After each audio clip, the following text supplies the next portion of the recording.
face to some blood, and I can't get enough. I'm losing control, my body, my soul are slowly fading away, but I'm ready now to feel the power of change.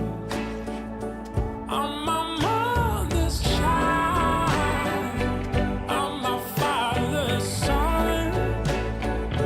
It took me a while, but my time has come to be born again.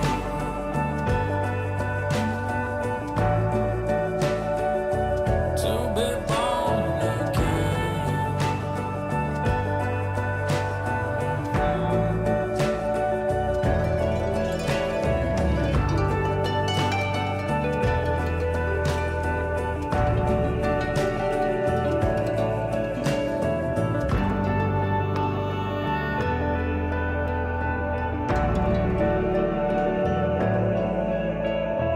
Running scared in between what I hate and what I need. Savior and enemy are both trying to take my soul, and I can't hide no more. Stumble out into the light, raise my fists up to fight. Then I catch your eyes so full of love. Lord, what have I done? I cry at your feet, wounded for me and all of the monsters and men. But here in your light, we can begin again. I'm my mother's child, I'm my father's son. It took me a while, but my time has come. I'm my mother's child, I'm my father's son. Lord, took me a while, but my time has come to be born again.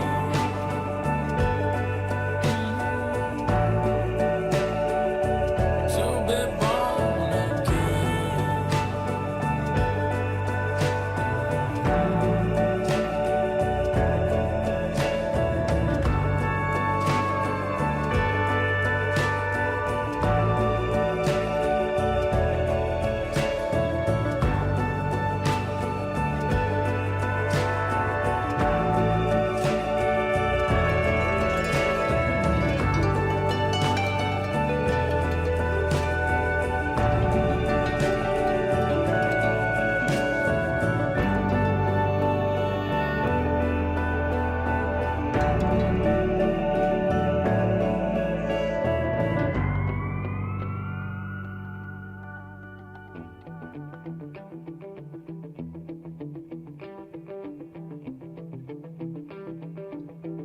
You're listening to the RM Podcast, the official podcast of Red Moon Productions. Here are your hosts, Brandon Davidson, Keith Cheatham, and Sean Sebastian. enjoy.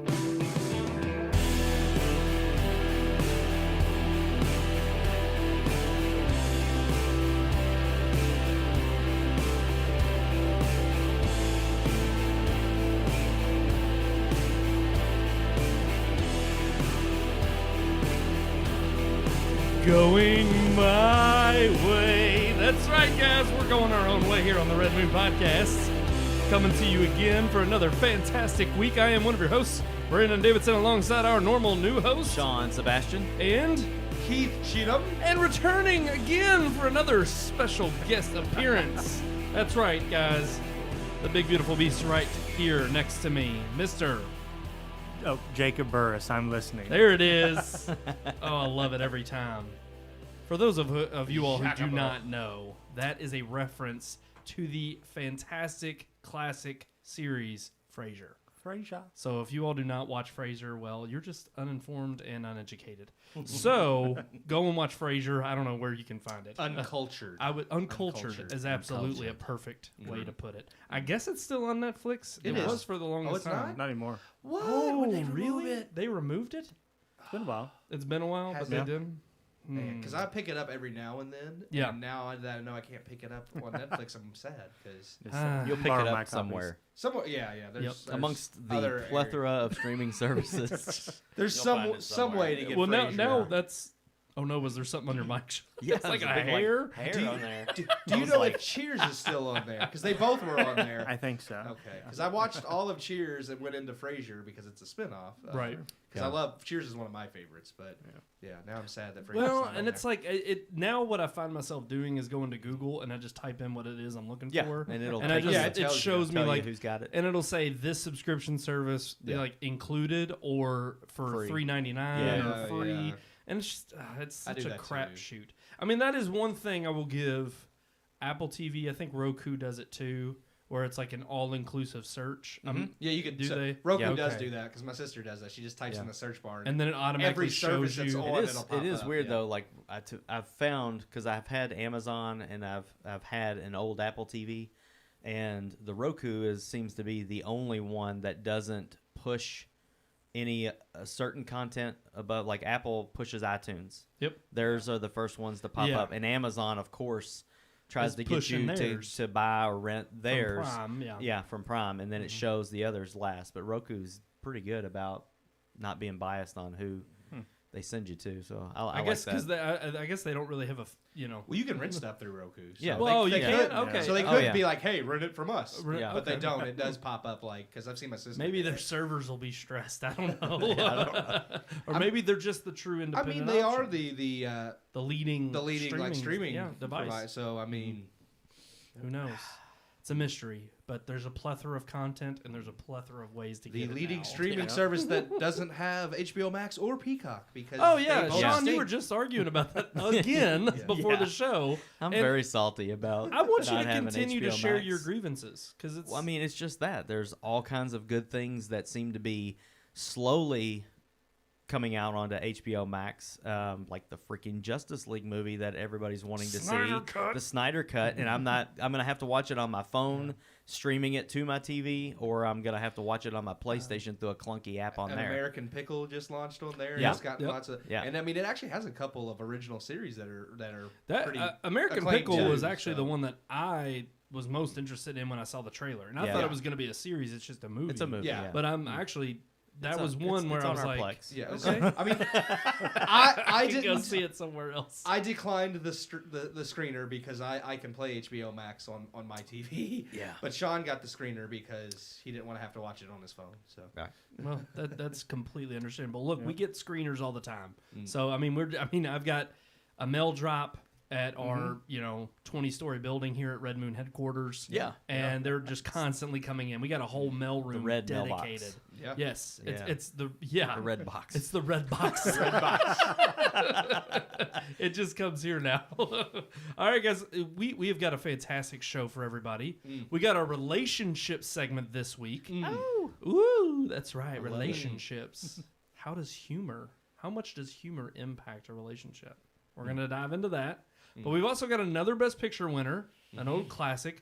And Jacob, because you're our honored guest, I'm going to actually I'm going to toss it to you Oh, Lord. to maybe introduce us to this movie that we have reviewing tonight. How would you like me to introduce it? However you would like. Who it stars, when it came out, however you want to do it. You know, it's another classic Bing Crosby crooning tale of yesteryear. Yeah. Can't say it's good, Already But- setting them up for failure. but somebody had to win. Yeah. Perfect. Then that brings us to our review. Here it is, going my way. I got to get my hands on the right controls. It's like we don't even care about it enough to get it right. I said Jacob just set it up beautifully, and I just butchered it terribly. Here is our review.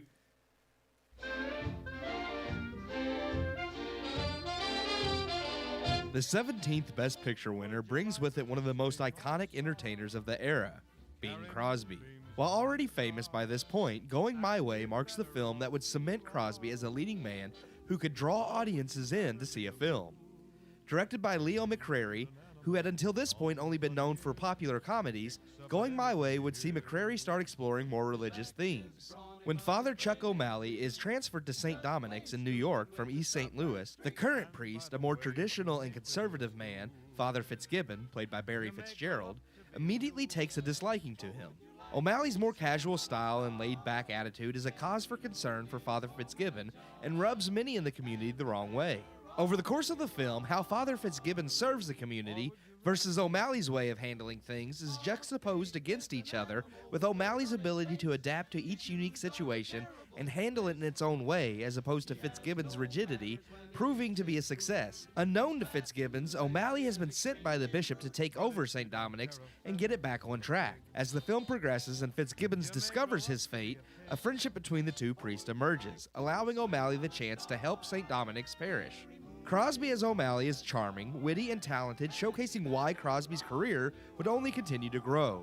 With multiple songs centered around the plot, allowing Crosby to show off his pipes, Going My Way is a feel-good experience that shows what difference one can make in another's life when we are willing to allow everyone the chance at grace. Despite this very important message, however, Going My Way falters as a Best Picture winner. The characters of Fitzgibbon and O'Malley are wonderfully positioned against each other, and O'Malley's charm and willingness to extend grace to everyone he meets is admirable. With such strong characters and themes, the film truly is poised to have earned its Best Picture win. Unfortunately, the film's narrative takes a step back from the last two Best Picture winners. Jumping from O'Malley helping one person to another, and while still keeping track of a single narrative line that runs through each scene connecting the film, I still couldn't help but feel bored at times. While each person O'Malley helps should add to the themes and importance of O'Malley's views versus Fitzgerald's, a few moments just don't feel connected enough to the overarching plot to feel necessary. Likewise, the theme of Going My Way, while a beautiful song to showcase more of Crosby's talents, doesn't truly create a timeless message, glossing over the deeper religious themes of grace for a more casual feel-good message of letting people be to do as they please, something even the most liberal Catholic priest would certainly disagree with. All in all, Going My Way is a unique and enjoyable film, showcasing what would lead to many much better Crosby-led movies. However, with its choppy narrative that fumbles on creating a deeper message, Going My Way just doesn't feel like a timeless classic. I give Going My Way 2.5 out of 4 stars.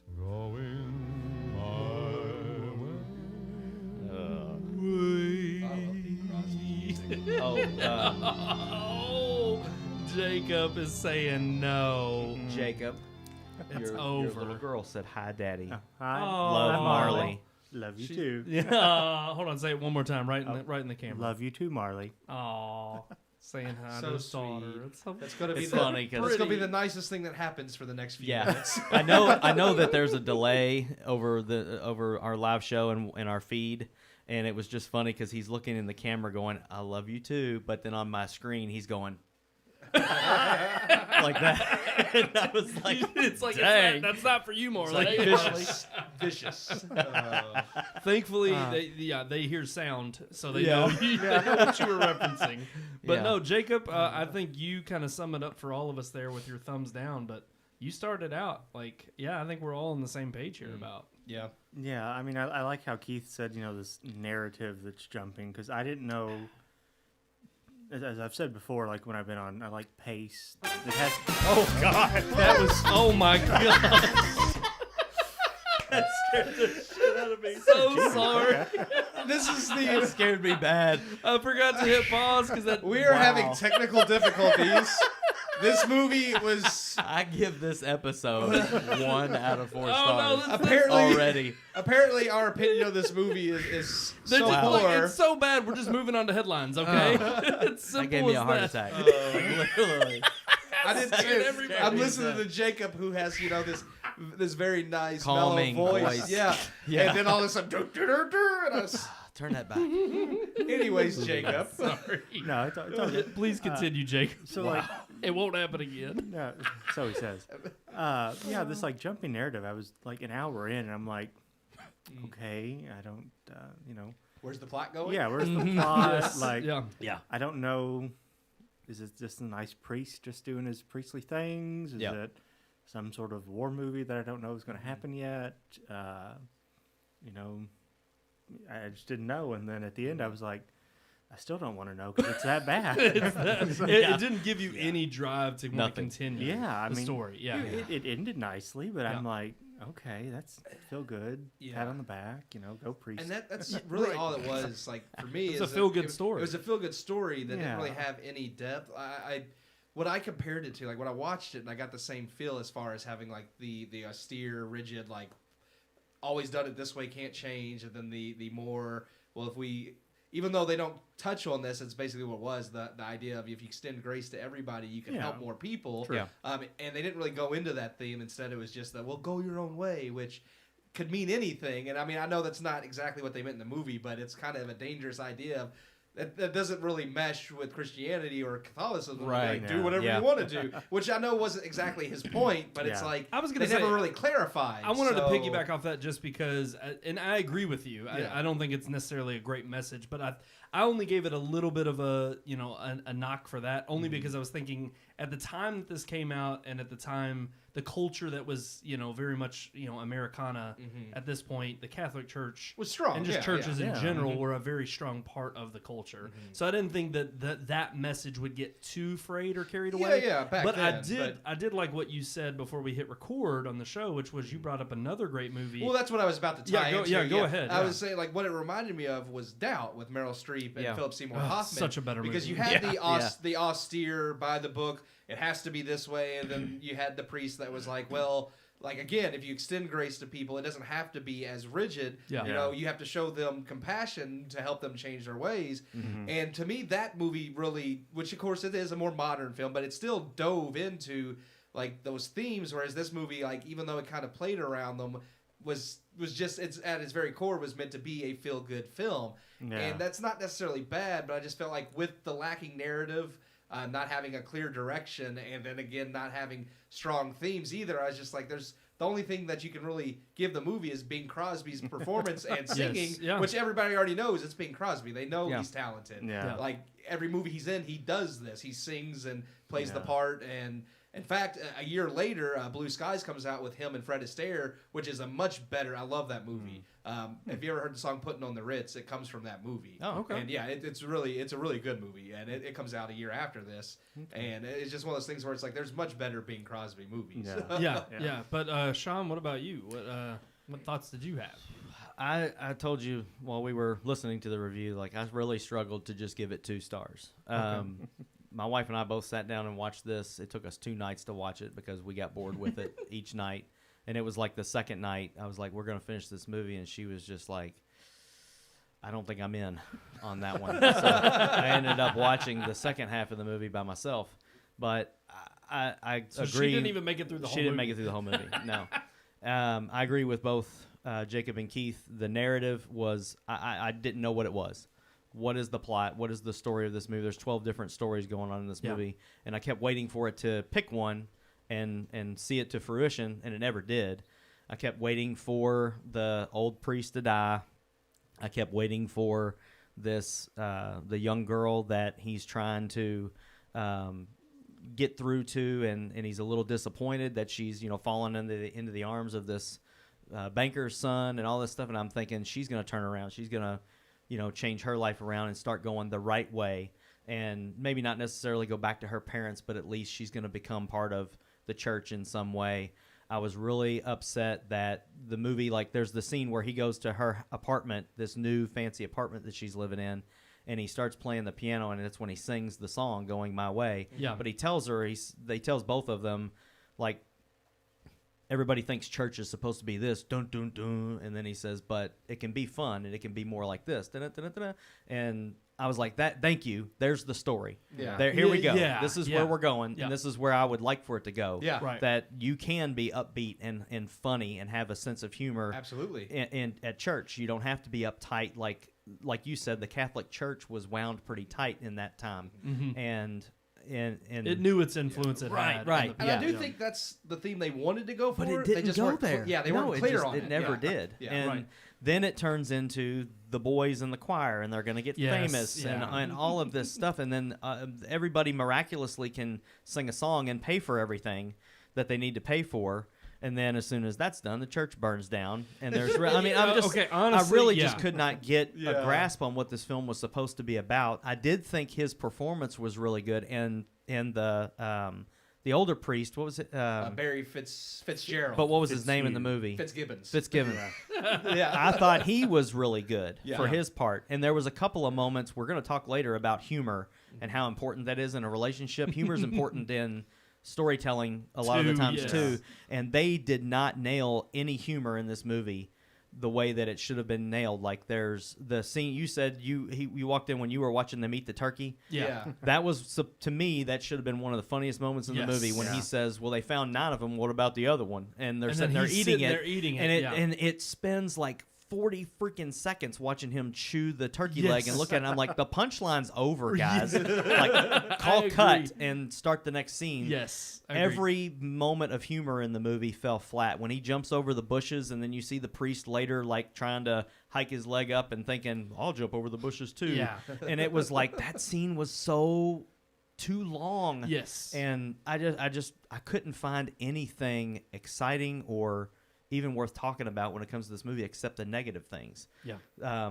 Aside from the song, which was really good, and whoever plays the 18-year-old girl, oh my God. Yeah, I thought she was gorgeous. Yeah. And I thought she did a really thought good the job same thing. acting too. I thought her quirkiness and her kind of smile, like she's always smiling. Again, and I I liked even it, thought that but was, I it was thought, over yeah, the top a little bit. Again, but even she was also kind of a continuation of just another plot thread.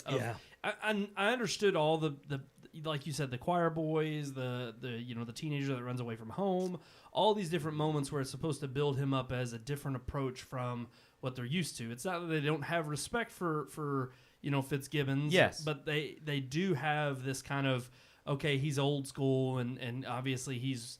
And I thought that was a good relationship they could have really focused on, was just their relationship together. Yeah. His new approach to, the community and the old school approach. Yeah. But yet at the same time, where it really fell flat for me was not only just the individual storylines to show that, because again, they were all over the place, but I also thought, the song and dance numbers, I just, for one, almost all of, there's 2 of them that are like operatic, and I understand that his old friend, or you can tell it's his old fling from back in the day, and she doesn't realize he's a preacher until she opens a door and is like, oh my gosh, he's in his, even that I thought was random. I know. Yeah.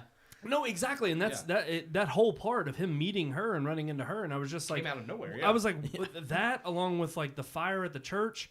The fire at the church did it for me because I was like, we're done with this movie. Yeah. Why is there a fire Why now? is it still going? It didn't it didn't make any sense. Like the whole plot was truly wrapped up at that point. We knew that, what's his name was going to be transferred and go off.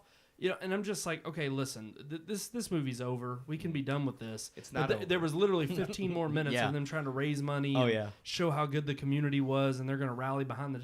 And I was like, that along with just, like I said, the song and dance numbers were old school. And it's sad because it's like we're only 14 years, or 16. Is it 16? The 17. Oh, sorry, we're 17. 17 years into the Academy Best Picture winners. And I guess they're feeling nostalgia. And they're thinking, oh, we got to go back to the old school, and we got to do, these song and dance numbers to attract people and get them to come. And I'm like, no, we had Broadway Melody. It was terrible. It was the second movie. And it's like, I would have rather had seen them do something interesting with color than another song, number. Well, and it just, I don't know, that put it over the top for me, because I'm like, this is the year right after Casablanca. Yeah. So for it to fall so short of such a classic, Yeah. and for Casablanca to have set the Bar tone so high, and the bar so high for what new cinema, I mean, like we said, Casablanca is a film that the way in which it tells the story and the beat for beat. It's more modern. It's more like what modern. we're used to now. And it kind of, it sets the tone of like, okay, this is what movies are going to That's become. why we enjoyed it so much. Right. It's because it's what we're used to. And it saw that glimpse into the future. I have to let you know, it truly wasn't over, because there's a sequel gosh. called The Bells of St. Mary, where wow. Bing Crosby plays the same priest at a different church. And it was nominated the very next year, yes. It didn't win. Next week we're reviewing The Lost Weekend, which was the winner, but The Lost Weekend was up against the sequel to this movie. Wow. So the sequel even like because it's the same director, same writer. I mean, he wrote and directed both movies. But well, they same, thought, hey, same guy, it's like we hear nowadays. It's like we got a hit on our hands. Let's Yeah. do it Well, again. The Bells of St. Mary is actually a little bit more known, and I think a Yeah. little bit more critically praised than this one, even though Wow. it didn't win. Yeah, the only reason I know of the Bells at St. Mary, I think I've heard of this movie before, but the Bells of St. Mary I've always heard because it's comes out again around Christmas. Yes. Yeah. It has like a big Christmas pageant scene or something in it. Oh, okay. So that you'll catch it in December if you want. And to then watch, if you want to watch that. after that, he gets called by the bishop to go to Go another to another church, church. save I another guess, church. yeah. I mean, Sure, truthfully, yes. I think we can keep this going. I guess I'd it's like some to sort see a of holy roll. modern day retelling, and now we see Yeah. Bing Crosby's character old, and Yeah. he's the old school guy.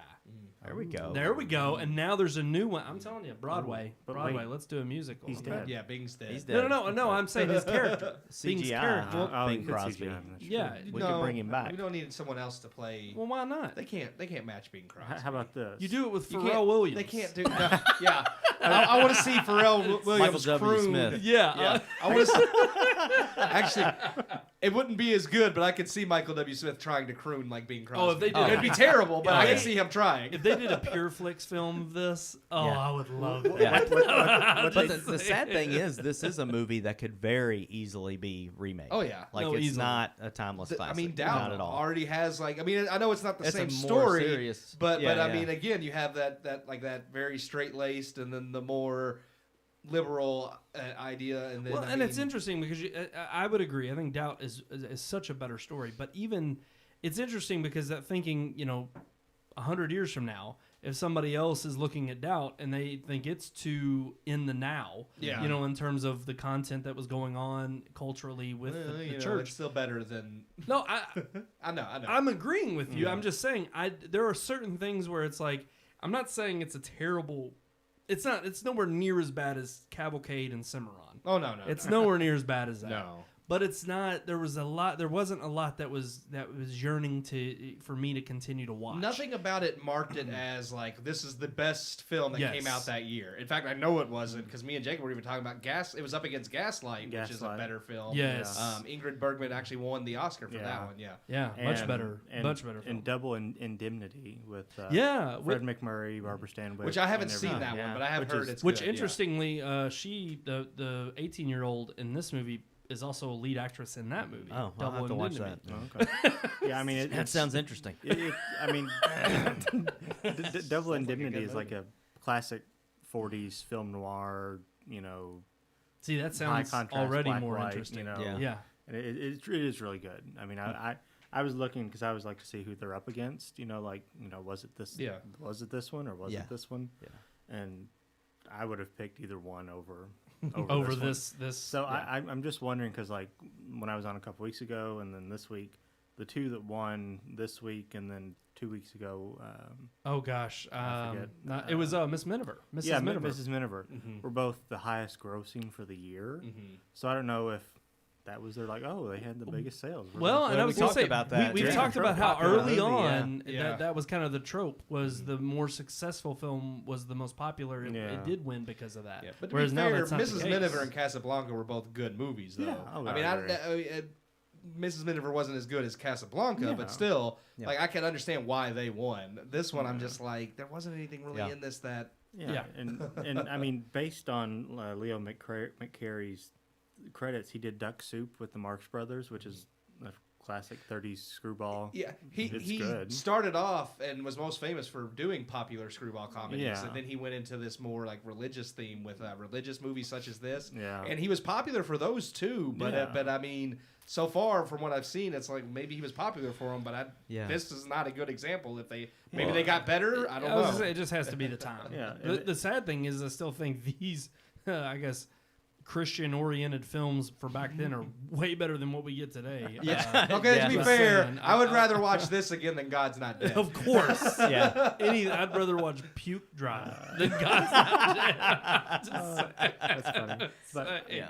So the only other thing I can, I guess, add that's mildly interesting, far more interesting than the movie, is Leo McCarey was instrumental in getting Laurel and Hardy together. Ooh, I didn't know that. The two is a duo. No, that's awesome. That's probably a better lasting effect than this movie will ever have on absolutely. my life. So. That's a good point. Okay. No, absolutely. That's pretty awesome.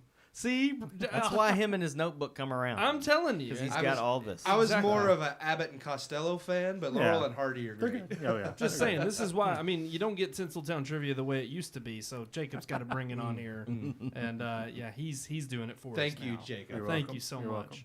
All right, guys. So that loud, abrupt noise you heard earlier was none other than our intro to our headline segment. Just a little early. I think now Yeah.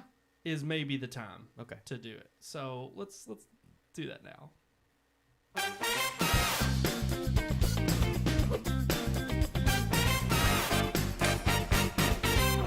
Yeah, much better when it's So timed it's, right. it's not as When you know terrifying it's coming, when you know it's coming. Yeah, it doesn't, It doesn't scare you as Yeah, much. yeah. Sorry about that earlier. Yeah. Wow. That was my bad, I let the music trail a little bit I was- too long I was on being that review. soothed by Jacob's voice, and then Just had to catch their attention somehow. That's okay? true. But we're moving on to our headlines. Obviously, if you saw a little bit of what we advertised at the beginning of the show on the countdown, two major headlines we're going to talk about are Warner Brothers cash grab with Tenet coming out in theaters, and we're also talking about Blumhouse and them bringing 8 films to Amazon Prime, that's pretty incredible. Yeah. But let's start out with Warner. So obviously, finally, we have a date set for Tenet to come out in U.S. theaters. Yes. It is coming out the beginning of September, Yes. hitting internationally I will go see it. at the end of August. But Warner Brothers has tried to seize this moment to say that they want 63% of the cut, the ticket sales for Tenet, for the entire theatrical What's run. the average? The first week it's just like almost as high as like 90. Yeah. And then it drops each week after that. But like, yeah, they're wanting like a 63% cut for its entire For run. the whole thing, Because yeah. usually it gets down as low as like 15%, like towards the end of its run and stuff. Because then theaters are making the money. Yeah. But Warner's is obviously like, well, we need money too, and we don't give a crap about you. Well, they so smell blood in the water Yeah. right now. Yeah. Well, I With mean, theaters and everything. It's been interesting seeing how all these production studios and the theaters have been kind of combating each other. And then, of course, And finally... compromising, Yeah, and too. compromise. Because finally AMC and Universal made nice. But now Warner Brothers is like, you know what? We want some money. Well, okay, so let's think about this, though, because I kind of have my own opinions of what I think Warner is trying to do. But at least the fact is that they are coming down from a higher percentage starting out. Yeah. But do they think that because of the theater situation that it is now, with them there not being very many opening, I mean, you've still got New York that is like, hey, we don't know when we're opening. Yep. Do they believe that the theatrical run of Tenet is actually not going to be that long? So they're hoping that they can get as much out of it. And they're saying, hey, we'll take a hit up front, so we won't get as much out at the beginning. But if you give us this percentage all the way through, we think we can make a good deal of profit. And even though you'll be losing on the back end, you'll make more on the front end. I think a good that's... point, their- yeah. I mean, is that... I think what- that's I would kind of think- what they're using as... Well, you can go ahead. No, I was no, just saying... I'm agreeing. I think you're onto something there because I think with all of the indifference between theaters and the studios and everything right now, I think everybody is trying to make ends meet, but Yeah. they're also trying to, I mean, Make let's the be best out honest, of a bad situation. They're used to making a ridiculous amount of money on almost any movie. I mean, bad movies still make bank. Yeah. Most of the time. And I think they've gotten so used to being, fat with all of the profit, they're trying to squeeze every last penny they can. And I think everybody's trying to do it. And because of that, we're going to have more. I mean, this would appear to be someone trying to do a cash grab or trying to be greedy, but I think they're just trying to make up for their losses the same as everybody else is doing. I think to an extent, yeah, but I also think Warner Brothers is, trying. Like, I think they know because of the situation they're in that they can try to poach for a little bit more. And of course, I mean, they're going to say, like you said, they're like, well, we're taking a hit up front, and they're going to do everything they can to make it look as good as it can. And again, I mean, they're hurting too. But are they hurting so bad that they have to do this when no one else is? And that's what I have to wonder is like, because no one else is trying to poach their movie this way. True. Well, yet. Yet. Yeah, that is a Yeah. key word, yet. But Because, well, again, we don't know if theaters are going to sign on for this, but apparently this is part of like a list of demands that. Oh yeah, you don't get Tenet in your theater if you don't follow this. If you don't follow this, Yeah. so if they let's be honest, Tenet is by far the most sought after movie that was supposed to release this summer, Yeah. apart from Mulan, which we know isn't going to do anything with $30. I'd say Black Widow is higher than Mulan. Well, oh yeah, no, Yeah. you're right. You're right. Yeah. That's definitely true. But I will agree that it's like I think we're seeing a lot. I mean, this is how the market works. I think you have studios who are really trying to figure out and do some wiggle room of, you have was it Universal that was going with AMC or not? Was it AMC's theaters? I'm getting my theaters and my studios mixed up here. But you have these studios who are making deals with theaters, unprecedented deals. And then on this end, you have Warner, who is trying to get as much money as they can to hopefully do more than just break even on such a big blockbuster. Yeah. But also you have theaters who are also hurting, who are saying, maybe we don't want to give this up early on. Maybe we don't want to, because truthfully, if they say no, is Warner really going to take the risk of not putting Tenet in a major theater chain, especially when they don't have many options out there right now in so many states? Yeah, if AMC refuses, are they going to deny the largest theater chain in the nation that movie? Yeah. I mean, well, and I think, that could be, I think, some of the reasoning why they're also putting it out internationally, earlier, like a week or two earlier than, that September date. And I think so much of that is also to show how well it's doing overseas, but also they can kind of get a pulse for, you have so many other places internationally that have already reopened.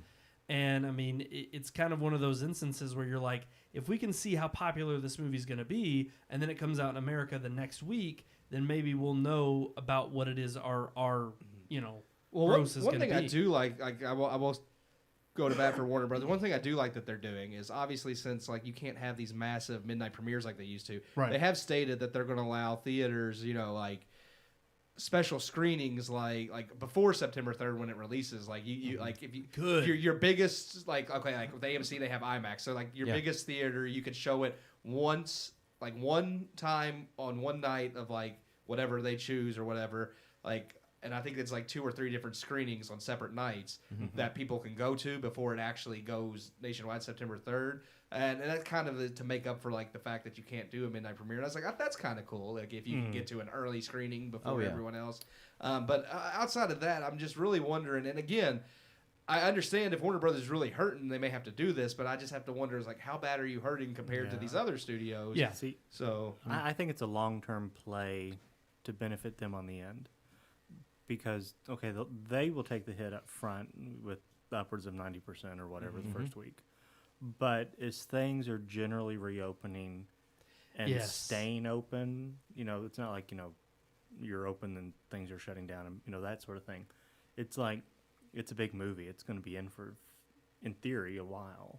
So they're going to be like, instead of this spike, they're just going to like, level it out every week, like boom, boom, boom. It says So, it's gonna 9 plus screens. It's going to run for 12 weeks.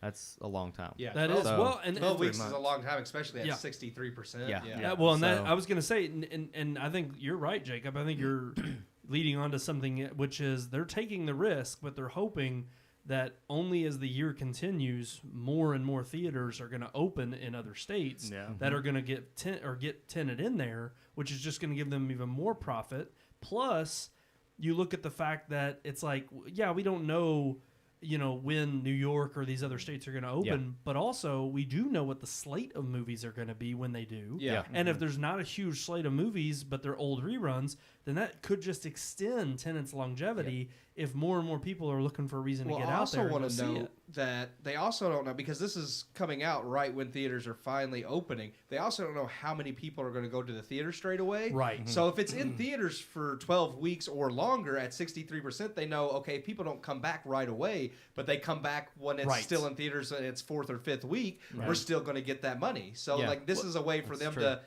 get as many people as possible. Well, and in both respects, it's like that's one way, and then obviously, if other states do open up and other theaters come on board, then in the same there, it's like gradually people start going back to the theaters, and as long as Tenet is one of the viewable options, then they're hoping, okay, well, we're going to have that consistent income. Do you think at that percentage? I'm sorry. Do you think that in the weeks and months to come, even into the middle and end of next year, as theaters completely reopen, and there are plenty of films showing, don't you think AMC at some point or other theater chains are going to say 63% is preposterous when we've got other better movies to show? Oh, yeah, no doubt. So I feel like this is something that might be okay now, but I don't see this being a normal thing. I don't think after theaters reopen completely. I don't think theaters would put up with it after they open, because they know, okay, if we're back to a normal showing of films, then there's no reason for you to continue taking 63%. Right, and I think they're going to have more firepower at that point. They're going to have a new slate of movies,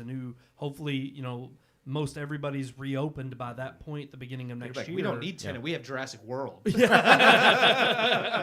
it is true. Well, it's Wonder Woman, isn't that a Warner Brothers movie? Yeah. And see, they mentioned in the article that, like, for theaters that may only have a single theater, because they're supposed to show that for 4 weeks in a single screen, which is that's rare. There's not very many theaters anymore that only have one screen, especially for but a big blockbuster. That movie, Tenet, would be over right when Wonder Woman's rolling in. Yeah, and I think, like, if I'm just curious if they're doing this with Tenet and then Wonder Woman rolls in 4 weeks later, are they gonna request the same percentage for that film too? Here's the thing, though. Otherwise, it's gonna poach. Even just mentioning the fact that Wonder Woman is only showing on one screen, it's like that could be another issue that studios are having to face with social distancing, with trying to limit how often people are coming in touch with one another.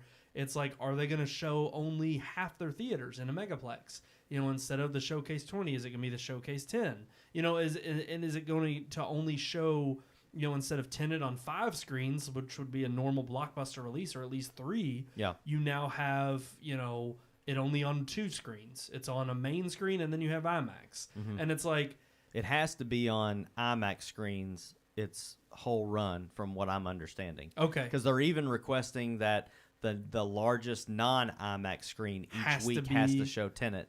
Wow. Unless otherwise agreed, is so what it says. And I think what they're saying there is, if you don't have any screens available, or you're trying to limit and you only get one copy of Tenet, it's got to go in that theater. Yeah. You can't have it in any other theater. It has to be IMAX. the largest screen. If you're only going to show one, Otherwise, you can't have it. You either show it on your biggest screen, or you don't get it at all. Right. So even that is kind of ridiculous that they're mandating, like. I almost wonder if that's one of Christopher Nolan's that he threw in there. Yes. Because he's all about IMAX and shooting his films to be shown on the large screen. Well, yeah. And I'm just kind of like, I mean, if it's in a theater and it's in IMAX, that's how I'm going to see it. Yeah, right. I definitely want to see an IMAX, but I don't think it's right for them to dictate to theaters. You can only show it on this screen. And we've had this discussion on here before about, like the director setting on Blu-ray players. Oh, yeah. And I think it is interesting, but it's like, if this is like a little thing by Nolan, I give credit to the studio for backing him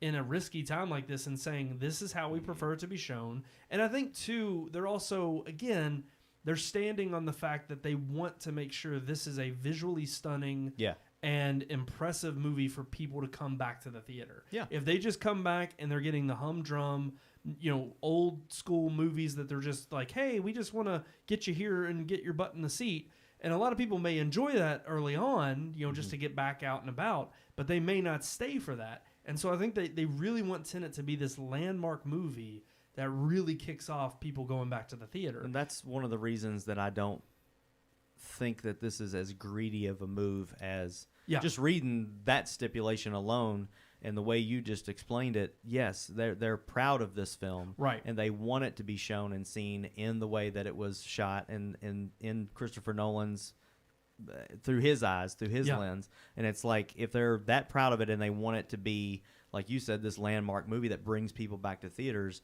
that's not greedy to me. That's just being proud of something that you've made. And I think it's smart financially, because I think the hope is with that 63%, and if they show it in the best way possible, or they have, like you said, they're standing behind this film, and they know Nolan's name is not someone that is, he is a household name after Batman. I just actually thought of this because I'm sitting here talking about how it's not greedy, but we do know that the larger the screen, the bigger the movie ticket price. Yeah. So if they are getting 63% of The an IMAX IMAX ticket, movie. they're True. making a lot more money. So Yeah. maybe I'll take some of that back. I just thought about that. They're like, you I'm have like, to show it on your on largest most screen, expensive screen. so we get more money. But then again, it's still a risk because it's like, who's going right. to pay that There's ticket not price? as many people that go to see IMAX Right. as there are. So it's like if they don't go see it, then it's like you're losing out too Yeah. on the amount of people who are saying, "Nah, it's too high." $20 ticket, they're getting $12, which is the price of a normal ticket. Yeah. Yes. Right? Yeah. You know, so they're Getting 100% of a regular Yeah. ticket price. Yeah. yeah. See, Warner Brothers knows what they're doing. Yeah. But I think I think it's interesting to see this ebb and flow with the studios and the theaters because they both are understanding we both need each other, but we're trying to figure out the best way to handle going forward and how to best show not only the movies that we've made and cash in on it, but also to help, the theaters are like, well, hey, we want to show your films, but we also need to stay open. And we love movies and we want this to be a flourishing business. But I think it is interesting, that this is a different approach now that we've seen from another studio in, what is to be the first huge release when theaters are fully open back up. Mm-hmm. So we'll see. We'll see what happens. But very interesting. Very, very interesting. All right, let's move on to our second headline, which happens to be about Blumhouse. Yeah, Keith, what are you excited about with this particularly? Okay. First, let me describe what's going on. They did a similar thing with Hulu. So, because I've seen some of those and loved them. They're releasing a total of 8 movies for this year in October on Amazon. They made a deal with Amazon to release these 4 films in October, and I think they're releasing them as like 2 double features, so you get 2, I think, 1 week and then 2 the next week. And then the other 4 come sometime in 2021. They're all horror movies, of course, because that's what Blumhouse typically produces. Is it horror. Bloom or Blum? I think it's Blumhouse. I think I it's always call it Blumhouse. Yeah, I don't know. I always do. But that. they actually did a similar thing with Hulu, where like a film dropped every month. Yeah. Like they did a what they called a season 1 and like from 2018 into 2019, and then they did a season 2 that just ended in July, where they're 80 to 90 minute movies. And they release one every month, and they did that on Hulu. And that's kind of cool. I've seen some of them on Hulu, not all of them, because there's 22 total. And they many of them were really good, and they were critically acclaimed on Hulu. But now they've made this deal with Amazon to release like these films. They're going to do a total of 8 for this October and 4 sometime just in time next for year. Halloween. Yeah. And I am excited because I mean I do like Blumhouse. They're not everything they make is great, but that's any production company. But they have produced many of the better horror movies. Invisible Man, The Mask, oh Invisible Man, fantastic movie. the Paranormal Activity films. They did Get Out. I was say, didn't they? I think they produced. And I'm pretty sure they done Get Out and Us. With Jordan Peele stuff. They produced that. Yeah. They also produced the Purge films, which I don't think are very good. They but have they their are, fans. but they are very popular and they make money, so they'll keep being made. And it says the Blair Witch Project. Oh yeah. Yeah.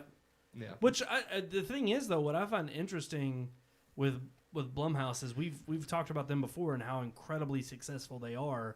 Because most of their movies are done on a ridiculous budget, low budget, of like $1 to $10 million. Did they do Ready or Not? Actually, I'm not sure. I think they did. I feel like they did. I'm trying to look up now. That's that was another really one that good. I really thought was a good movie. They did Upgrade. That one wasn't horror, but that was fantastic. Upgrade was great. I knew, and they also movie, are co-producers on the new Halloween films. They did yes, so, of course. And that was really well done. Sinister was a good one. Yep. I'm trying to look at them. Yeah. Oh, yes.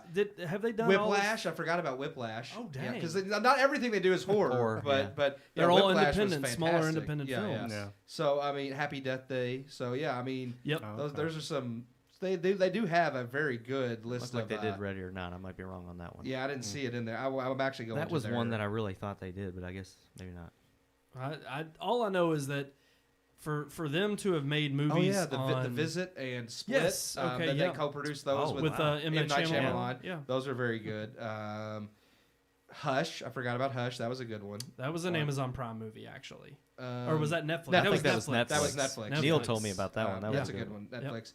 I'm not seeing Ready or Not. Ready or Not did have the feel of films. a but they've done a lot of really good modern horror films, because I mean the horror franchise is one that the genre, anyways, was one that was in a decline in the early 2000s. I mean, there wasn't very many, like from the late 90s till the early 2000s, and it really wasn't until Paranormal Activity and Insidious, that you started getting these traditional, and that was the thing, they were going out of season.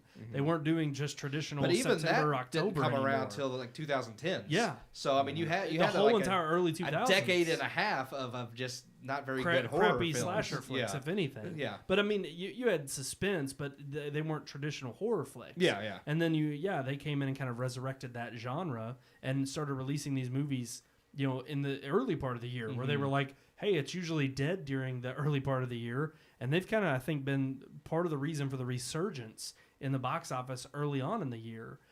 With a lot of other great films that are like, hey, we can have good movies all year round. They don't just have to be at this one time of the year. I'm here looking at these films, and literally you have August, September, October, January, April, May, July, all over the place. So they release them like any time of the year, and I mean, obviously, there's definitely going to be around Halloween time, people want horror, but I mean, if you release a good movie, whether it's horror or not, people are going to watch it. So I mean, but I think the more incredible takeaway with Blumhouse and what I've loved about them is I was just kind of talking about how their budget's about $1 to $10 million per film. I found which one is that was incredibly not cheap.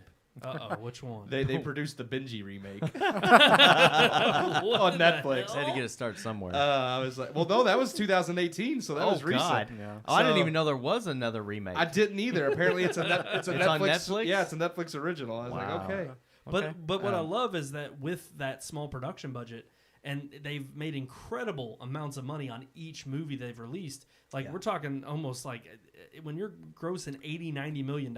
Yeah, from a $4 million $4 million movie, that's incredible returns. Yeah. But what I've loved is that they've not gone away or gone astray from that. They've not taken their incredible success and said, well, now we're going to go produce Avengers. Yeah. It's like they've actually still are producing these smaller independent films. They maintain the low budget, and they know it's about quality, substance. not about how much money you throw at it. I mean, look at Transformers. Those have like $500 million budgets almost, and they're terrible. So no, I agree, and I'm just very happy with the fact that they're partnering with Amazon and at least offering some hopefully good scares this coming October. And it just got me, it kind of got me excited because I was like, all right, this is something where if the theaters are shut down, if I can't go out and see that new Halloween Kills, this is another chance for me to see something. Check. It's called Into the Dark. Now every movie has its own name, but they're under the Into the Dark banner on Hulu. Okay, that makes sense. So because they're all the series, right? Yeah.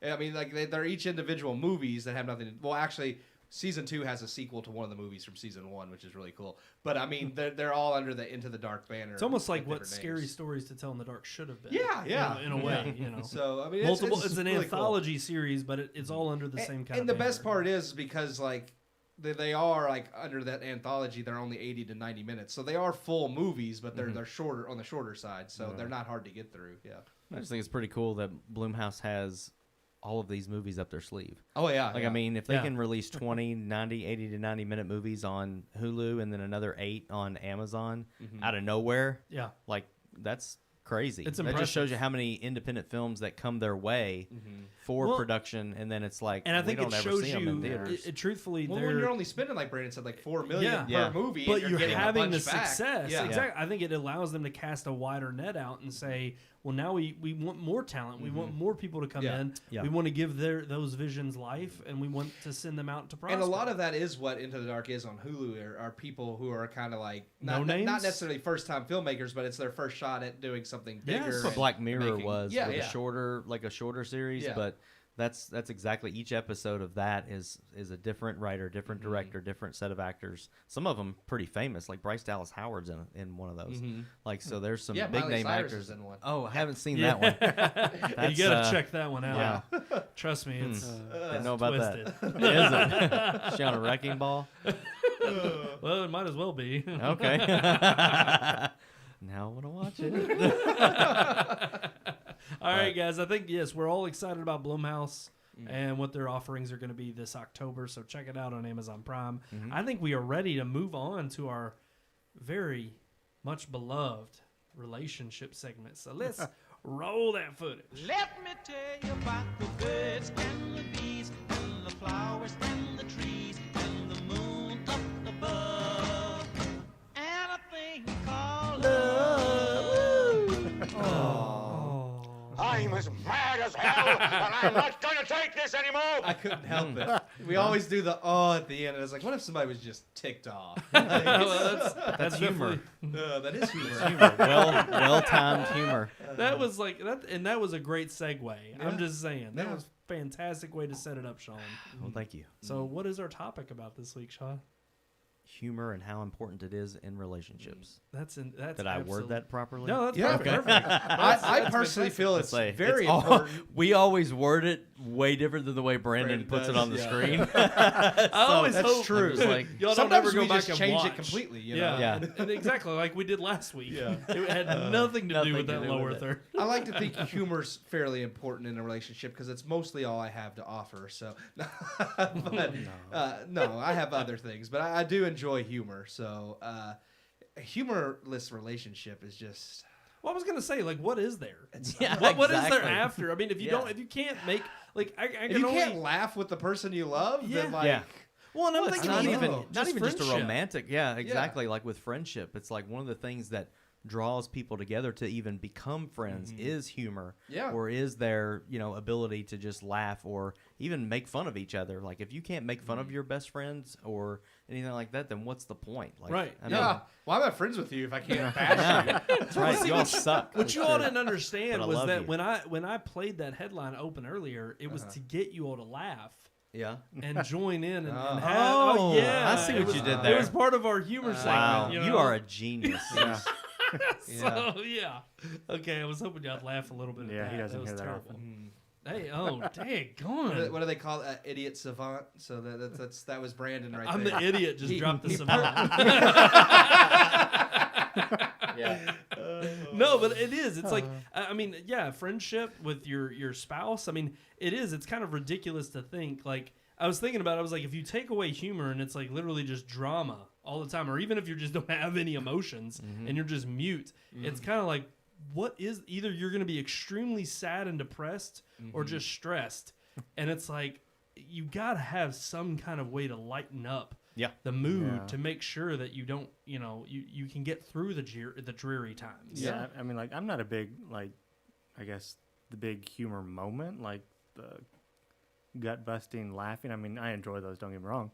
But, like, when either I quote unquote give humor or, like, make a funny, it's not like Make it one, funny. one, of those, Yeah. one, of I those, like one of those big moments or whatever. It's just a Yeah. small little, more like a play on words or It's a, very a subtle. chuckle. And yeah. Yeah. So, You know, do I- great puns, Jacob. Yeah. As someone who appreciates puns, I always love when you come up with you know, it's very droll, almost English or whatever. And, you know, it's just, Dry humor. yeah, very dry. And Hence why we started talking about like Frasier at the beginning. yeah, and talk about dry humor. Yeah. So, you know, it's one of those moments where, like for me at work, you know, it's not like humor with your like spouse or significant other. You know, everybody gets stressed at work, or you're having that day and Yeah. that sort of week, whatever. And you know, me and the people I work with, you know, we'll cut a joke or you know we'll say something, and it's like, goodness gracious, this day is just the pits. And then it's like, you know, someone will say, well, like, well, why don't you just jump in the cliff and you know end it right now? Yeah. You know, It's and like out of nowhere. Yeah, It's like, why don't you go play in traffic? Yeah, You know? you know, Yeah. so- Exactly. you know, so we had that moment, you know, kind of bring that person up or whatever, and then if I'm down, they bring me up, you know, whatever. And it's Yeah. just, you know, you kind of make a funny or. You Well, know, and it whatever helps you the gotta do. day go by Yeah. Oh, quicker. yeah, for I mean, it sure. helps the work day in general, which I'm glad you brought up even work because I didn't think about it in terms of, you know, it's like humor is kind of on a spectrum in the sense that it's like you only have the extent of certain jokes can go so far in certain places with certain people. Yeah. And so Oh, it's yeah. like when you're at work, it's like you kind of have to gauge like what group you're around and Yeah. who you can tell certain things to and joke around with them about. And of course, with your closest friends or even like, with your spouse. It's like, I remember when Chip and Wendy first got married, and like there were some times where it was like I lived with them for a short while in my senior year of college.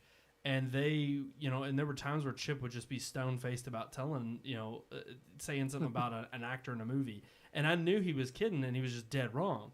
And Wendy was just like, that's not who that is.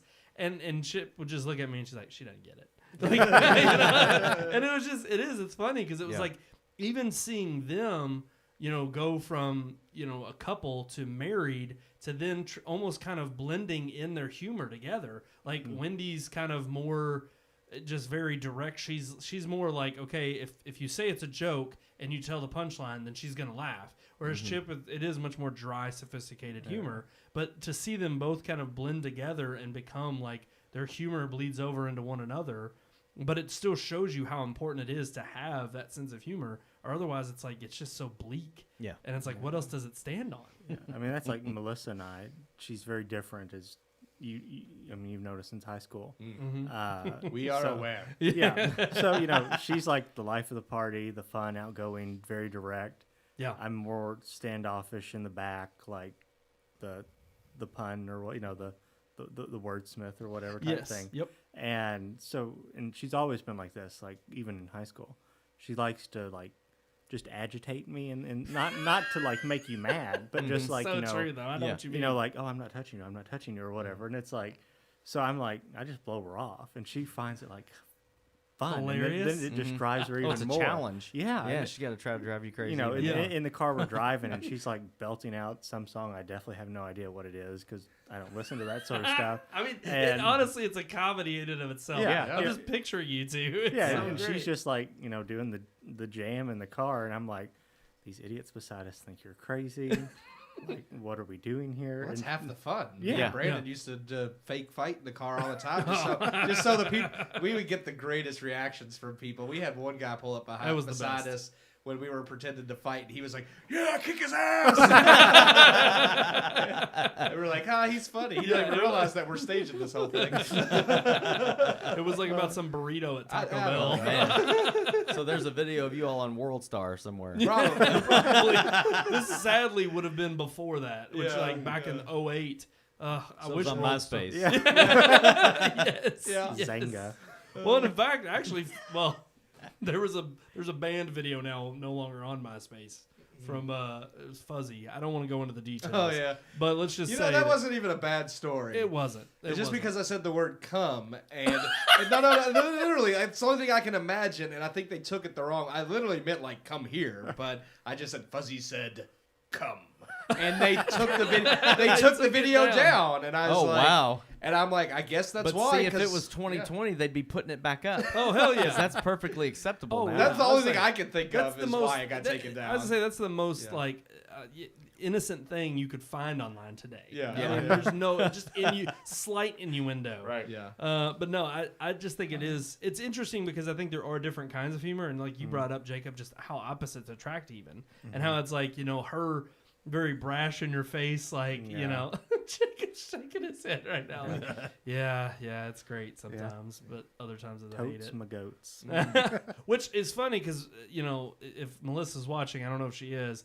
I always mistakenly referred to her. I didn't know it was always Toots. Oh yeah, she went by Toots, and I always thought it was Toots. I did too. And so for the when I longest saw time, her face, it was MySpace. When I saw her MySpace name, I always thought it was Toots too. Until you told me that it was Toots, and I was like, good thing I never said that in front of her. Yeah. But I always said it in my head as Toots. Yeah. Well, I mean, because it's either way, Toots, and I saw it, and my immediate thought wasn't just Toots. The fact that we're bringing up MySpace shows our age really bad, and I never thought that'd be the case. I think I probably know MySpace better than you all. Oh yeah, you were on. I mean, there. I know AOL. Yeah. Oh, I had AIM. I did have AIM. You had AIM? Oh yeah, I had AIM, and we had I remember in the '90s getting the first computer, and that was crazy. After school and TTYL. Dial-up, man. LOL, the classic. Okay. Dial-up was terrible. RFOL. Roll on the floor laughing. That's right, yeah. You're trying to log onto the internet, and you just hear the old 56K. Yeah, 56K modem. Parents trying to use the phone. Are you getting on the internet? No, it's then they pick up the Are phone you when using you're that on AOL disc we got in the mail the other day? It's got 1,000 free hours on it. Yeah. Like it's the internet. It's free everywhere. Why do they need a disc to tell me that? Put that on your Bell South account.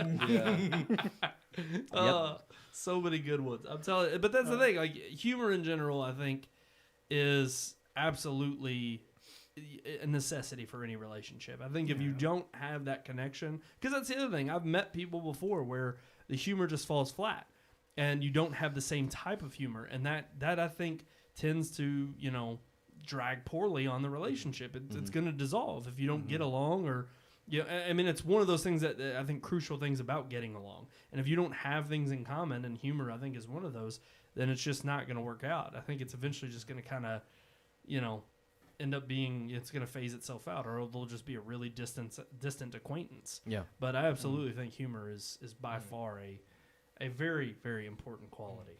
Yeah. And we would all agree, I guess. Yeah. Yes. Yeah. See, if we have to. If we have to, yes, you have to agree with me on my show. Yep. Okay. All right.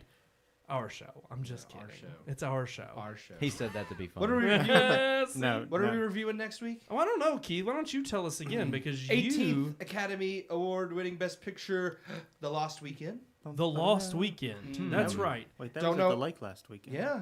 That was definitely also a lost weekend. Coming up next week is this. Oh, we didn't tease it earlier. That's right. I'm teasing it now. What For are those of you that don't know, those are Carolina Reapers that I am growing in my garden, and they are almost at peak. I don't know what you call that. Scoville ripeness. I mean, that's all I'm saying. Peak ripeness. Peak ripeness. Yeah. Way to put it. They're so yeah. Next week those will be coming into the studio with us. Well, what's the big deal about those peppers? Well, they're Yeah, the why are we hottest, doing that? hottest pepper in the world. If my anybody's gosh. ever seen the is it the Pocky chip challenge? That's the chip that chip is seasoned with Carolina Reaper, so that's what makes it so hot. Literally, somebody's gonna die So next week, we might, and I'm gonna get sued. and this is gonna be interesting. So stick around for that. Yeah, all I know is Tune in, I guess. Smaug will be blaring his heat out of So Valley this pepper Station. is supposed to be like, is it millions or I think it's millions of Scoville. Yeah, I think it's tens of millions? Or I think- something I- Oh no, ridiculous? it's definitely because Tens of I millions. think Here's the deal. 100. It's over 100 million. Here's the deal. Oh my gosh. We ate a pepper over at Brian's house. Yeah. Tiny little black pearl pepper. I think it's like 200 million. on that Scoville. pepper My that pepper put me in the fetal position, and it was 30,000. Yeah. And we're talking about This is so stupid. Yeah. I mean, I will have 2 gallons. We need to have milk. What, do you need 2 Please get half 2%. gallons? Please get 2%. I'll get whole if you want it. just 2%. Just 2? You need Okay. to get I can't 3. do that. I won't get skim skim stuff. for you all. You can't do whole. Can't do the What'd you whole. say, Jacob? You need That's to get supposed 3 to be gallons, one the for hole's each supposed to of be you. whole at the best. I understand. Yeah. I don't know. I mean, if I'll can do take it. whole I might throw up. because it cools. Then it it'll the get best. hot again because I'll be Yeah. throwing the hot. All right, breath. all right. Well, then I'll do 2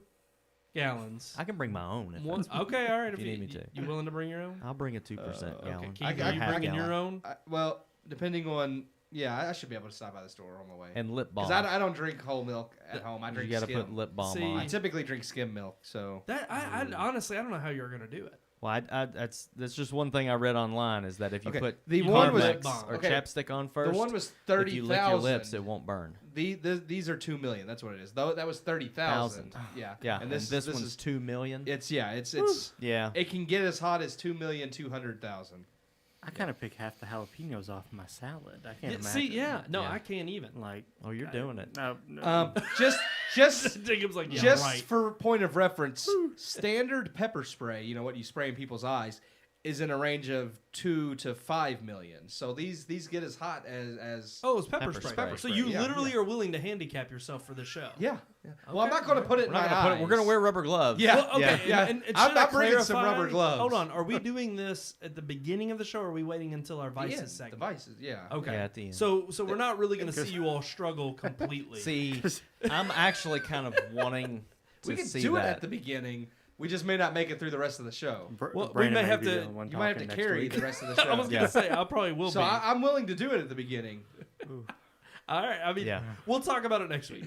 Yeah. We'll talk about it. Yeah, If- we're already you know running what? over here. I've had the email up the whole time at the bottom of the screen. RMPodcast@redmoonproductions.com. Email us there if you want us to do it at the beginning or the end of the show.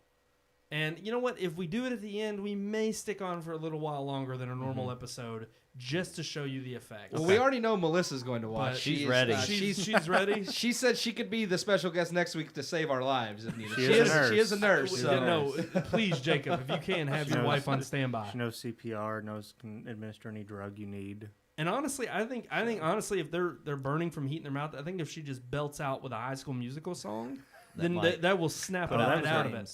That might just be the final thing to put me into the grave. All right, guys, that's gonna do it for us this week. That's right, guys. As always, check us out, redmoonproductions.com. Until next time, I am one of your hosts, Brandon Davidson, alongside our normal new host, Sean Sebastian. And Keith Cheatham. And our special guest this week, Jacob Burris, and I was listening. Oh, we'll see you next time.